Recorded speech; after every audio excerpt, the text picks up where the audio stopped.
Señor esté con ustedes. Y con tu espíritu.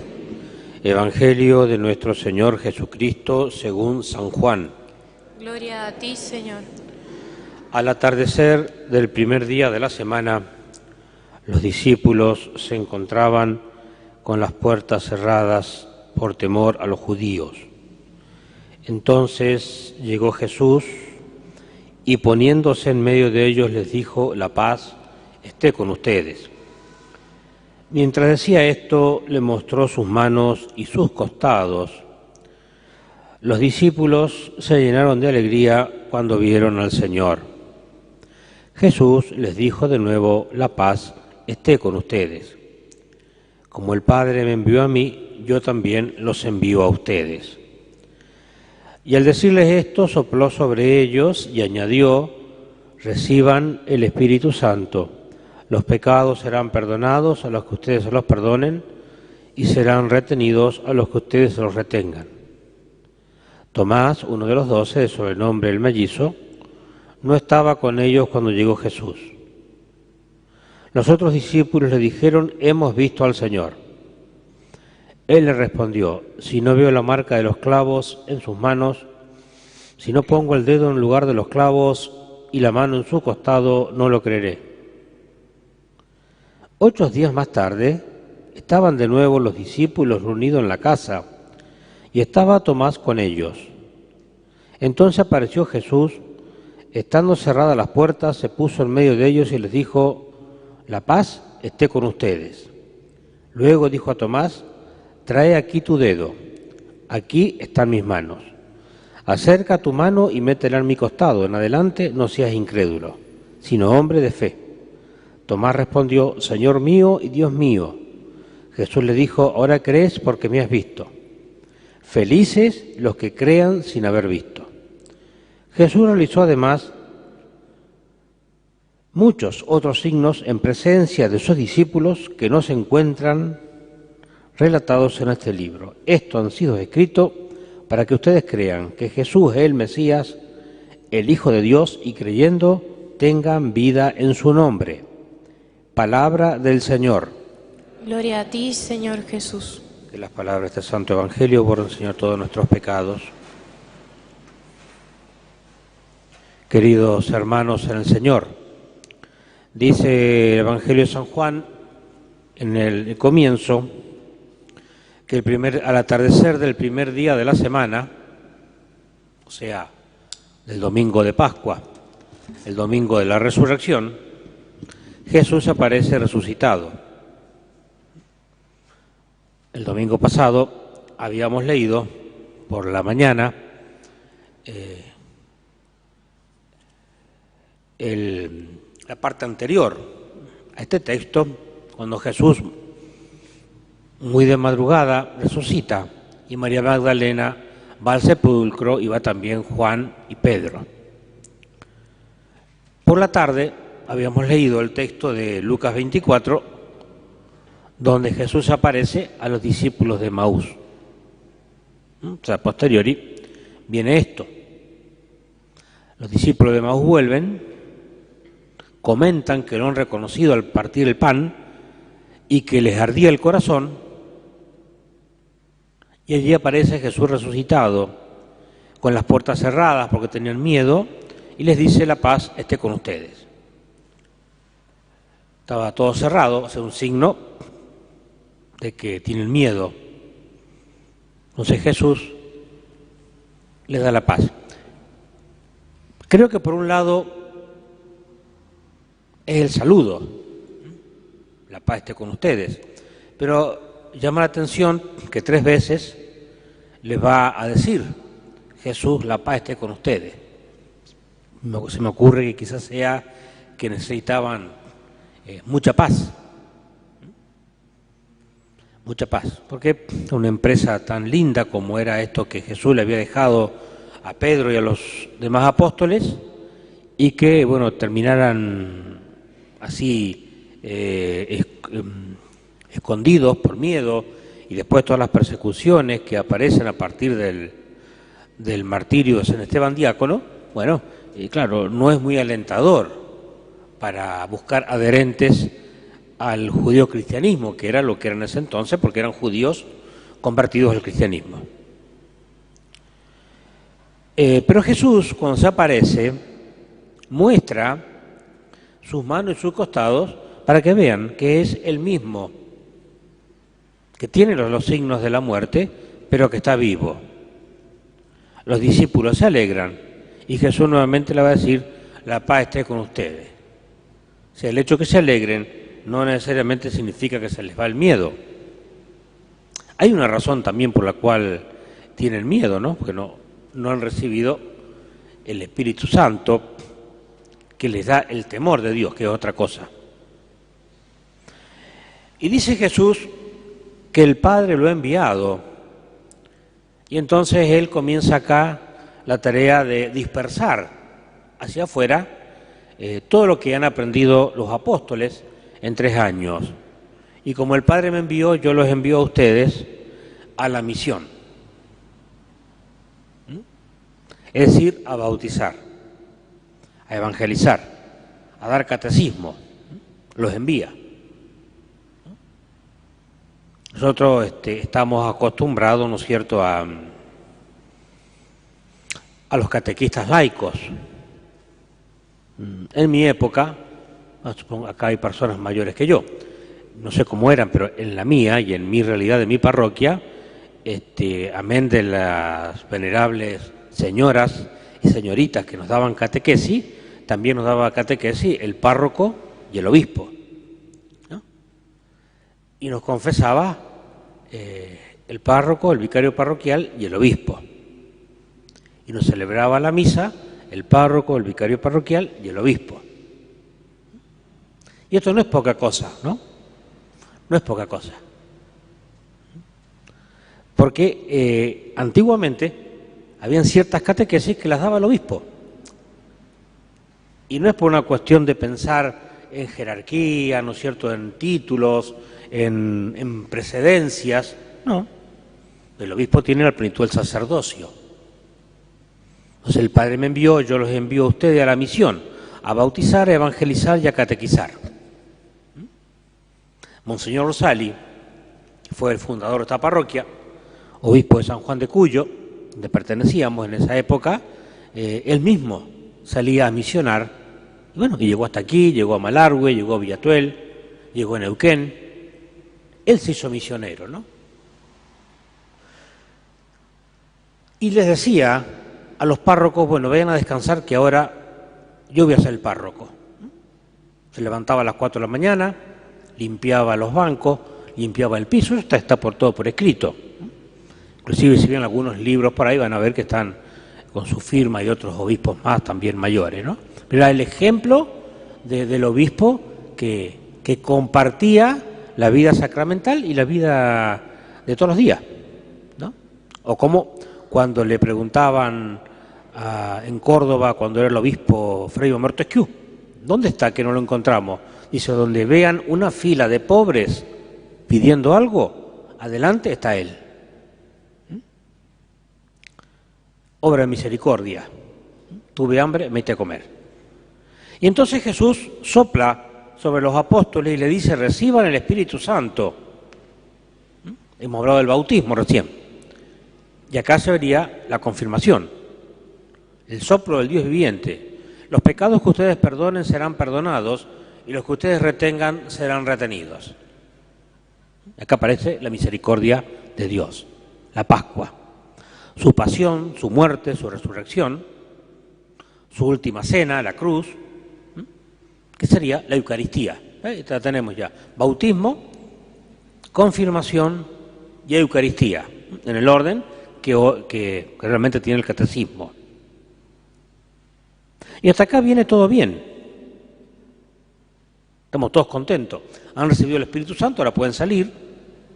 Después lo van a recibir de otra manera más eufórica, que es cuando Pedro va a dar esos 2 sermones tan grandes que se juntan 5.000 personas. Pero aparece un inconveniente, que es que no estaban todos. No estaban todos. Faltaba uno, Tomás. al cual no, me parece por ahí no tenemos que criticarlo tanto al pobre Tomás como a veces criticamos a Pedro, ¿no?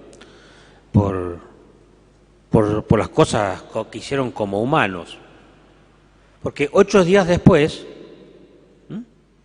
viene Jesús y nuevamente les va a decir por tercera vez, la paz esté con ustedes, y Tomás estaba allí. Tomás estaba allí. San Francisco de Sales se pregunta por qué no estaba Tomás. Bueno, se fue.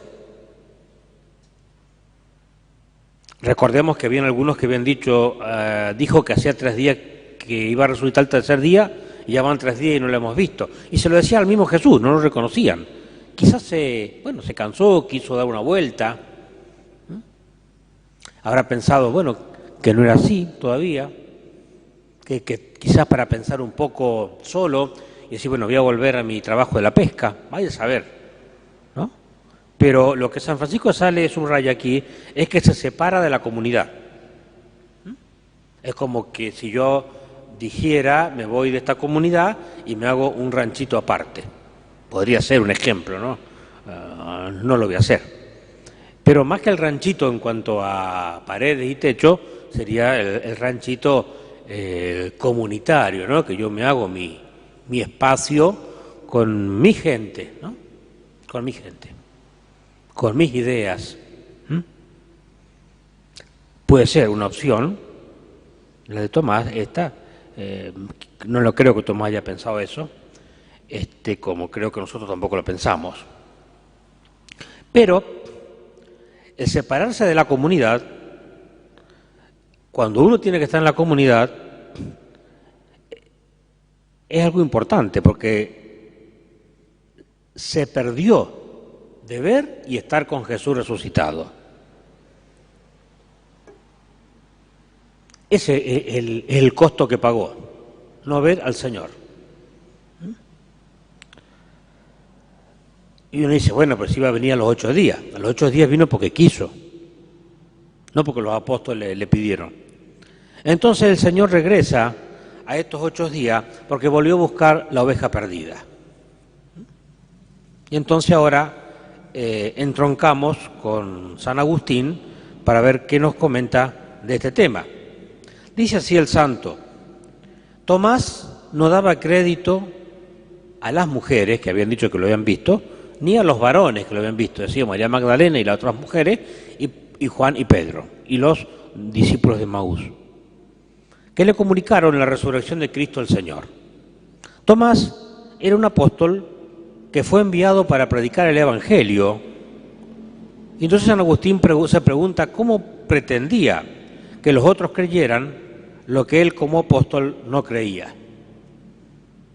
Está linda la reflexión de San Agustín. Y los apóstoles le dicen, hemos visto al Señor. Él le responde, si yo no meto mis manos en su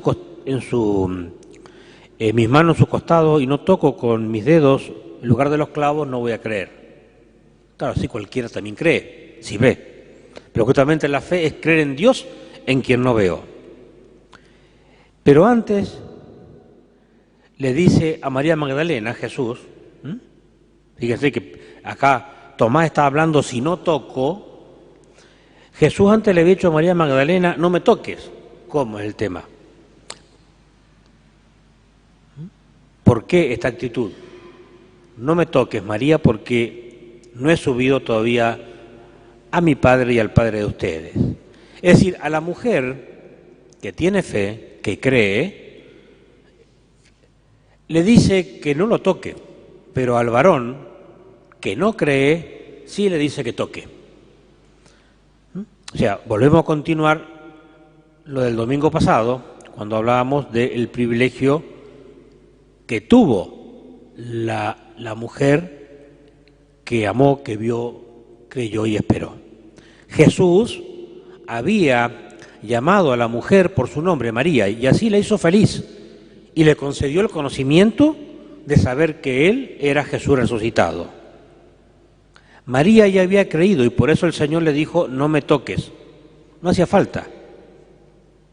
Jesús vino a sus discípulos y los encontró con las puertas cerradas. Hemos dicho que por tercera vez le dice: la paz esté con ustedes. Y va a buscar como médico al que estaba enfermo. Y entonces Jesús, aquel que entró vivo por medio de las puertas cerradas y de las paredes, también había nacido sin vulnerar la integridad de su madre, la Santísima Virgen María, quien fue virgen antes, durante y después del parto. Tomás, no seas incrédulo, sé hombre de fe.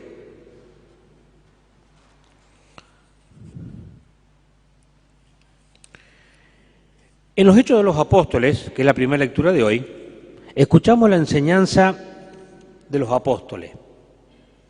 Y esto es un ejemplo a seguir que era costumbre de los discípulos de aquella época. Vamos a escuchar qué nos enseñan los apóstoles. Hoy podemos decir qué nos enseña el Papa y los obispos. Y vivían una vida común, ¿ves? Volvemos a lo mismo de Santo Tomás, no estaba en la comunidad, vivían una vida comunitaria, unidos y todo puesto en común. Se juntaban para la fracción del pan, para la Eucaristía, se juntaban a rezar cada día en el templo y la comunidad crecía a tal punto que llegó a 5.000 hombres. Y eran también sencillos de corazón.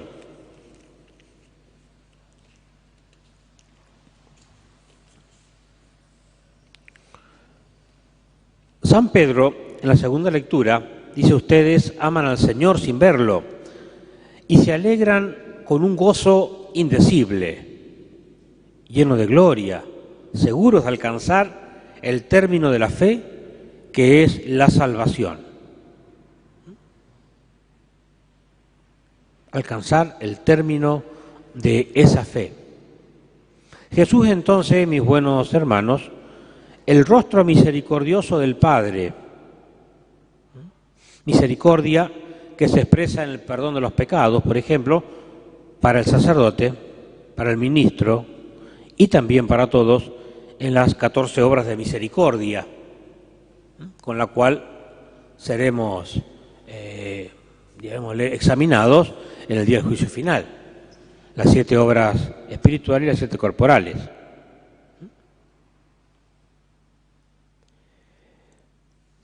Esto de la misericordia tiene que ser algo que me parece nos tiene que tocar, no debe ser un sermón más, un domingo más, bueno, que el Papa Juan Pablo le puso a la misericordia, sino que esto de la misericordia es mucho más anterior y es lo que Dios quiere de nosotros, porque lo pone Jesús, y lo leemos en el día del domingo de Cristo Rey, dice: pondrá unos, sentará en su trono el rey, pondrá unos a su derecha, otros a su izquierda.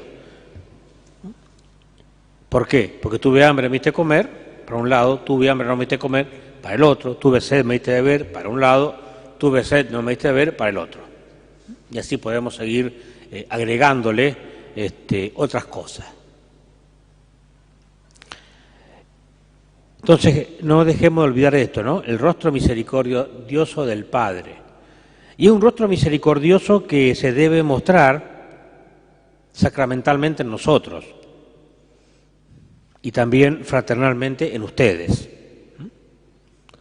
Es muy lindo el tema del perdonar, y es muy lindo el ser perdonado, por lo menos esa es mi experiencia, ¿no? Yo cuando no obtengo el perdón de algo me siento como que tengo un nudo. Es lindo el perdón. Yo no sé si, qué sé yo, no me he mirado mucho en el espejo, pero no sé cómo ven la cara ustedes de los curas, pero por ahí hay gente que saca, ¿no?, ciertas ideas de los curas por la cara que le ven.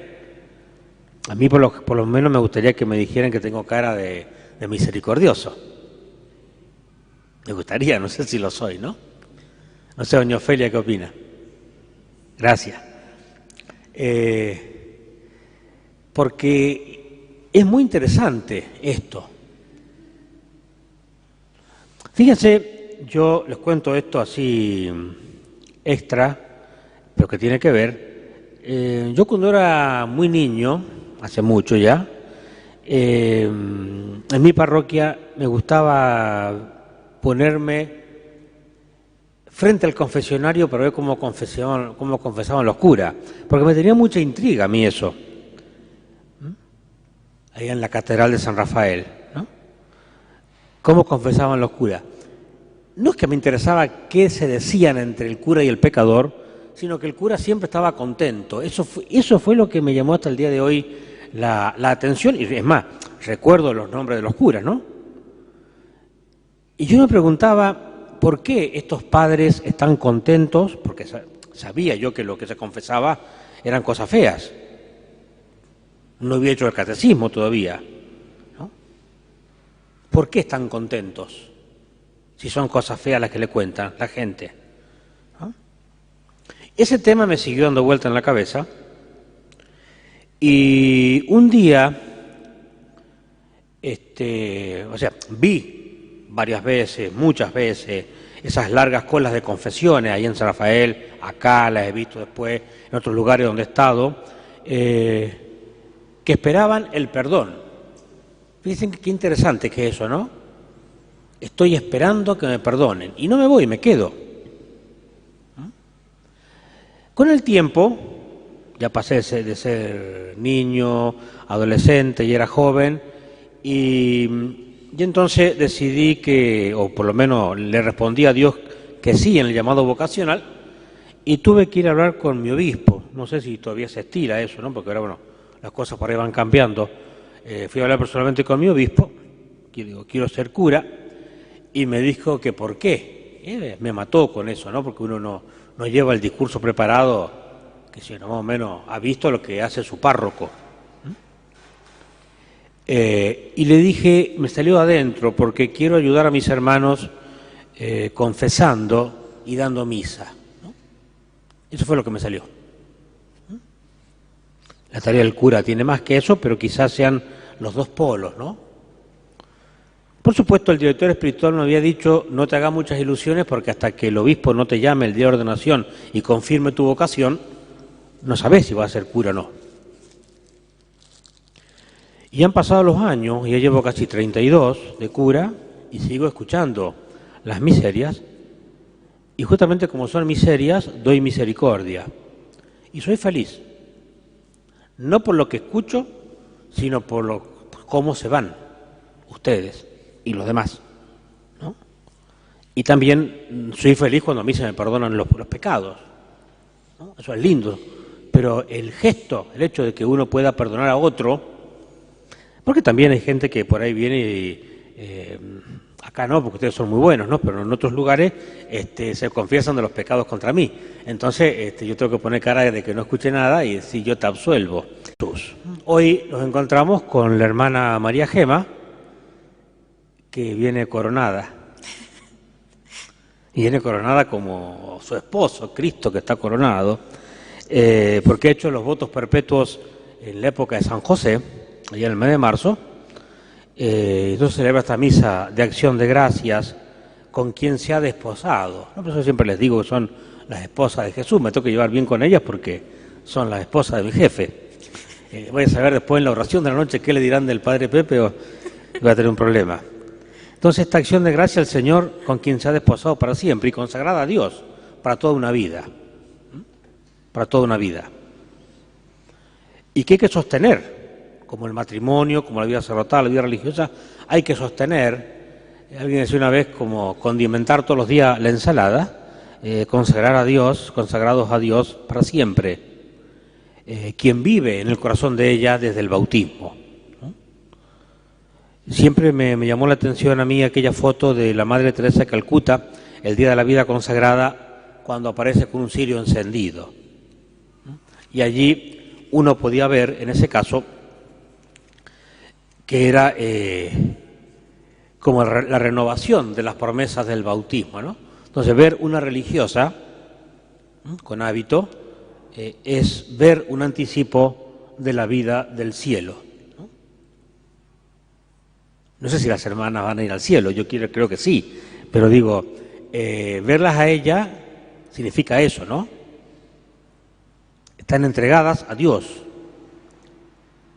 Entonces nosotros un día estaremos como ellas, ¿no es cierto?, en esa humildad y en ese gozo eterno de estar con el Padre, el Hijo y el Espíritu Santo, a quien ya tenemos nuestro cielo, que es nuestro corazón, pero lo veremos tal cual es y estaremos con Él para siempre en el cielo, ¿no?, gozando también con la Virgen, San José y todos los santos. Bien, damos gracias a Dios por tener entre nosotros a la hermana, a las otras hermanas, a las familias por ahí que tenemos de las otras hermanas, por todo lo que nos ayudan en nuestra comunidad, con la catequesis, los enfermos, los ancianos y demás, y que la hermana sea muy feliz, ya que es muy jovencita y tendrá que luchar mucho, ¿no?, con mucho interés y paciencia, para no perder la fe, ¿no es cierto?, que no le digan Tomasa después, sino que sea siempre un ejemplo para todos nosotros de la fe vivida y creída.